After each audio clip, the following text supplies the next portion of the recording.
Welcome to our essential guide on CFA exam preparation. If you're studying for the CFA Level the 1st of August exam, you need to avoid the biggest mistake. If your strategy for the August CFA exam is just trying to memorize hundreds of formulas by heart, you are going to crash. Look at the sheer volume of chaotic quantitative and fixed income formulas you're trying to retain. Now let's talk about the major flaw in this rote learning approach.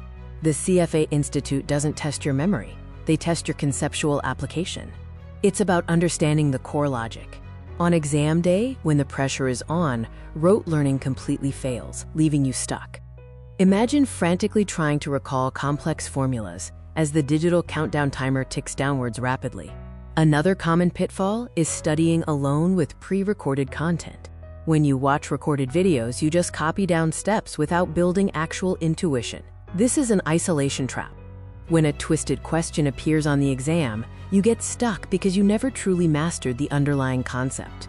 It's time to shift your study method to one that builds genuine understanding. In our live crash course, we break down the core logic behind every formula in real time, turning complex calculations into simple, intuitive frameworks.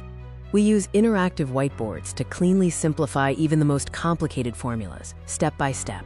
Don't waste another day on ineffective study. Get the conceptual clarity and question-solving speed you need to pass this August. Comment CRASH below right now to claim your live trial access and stop memorizing.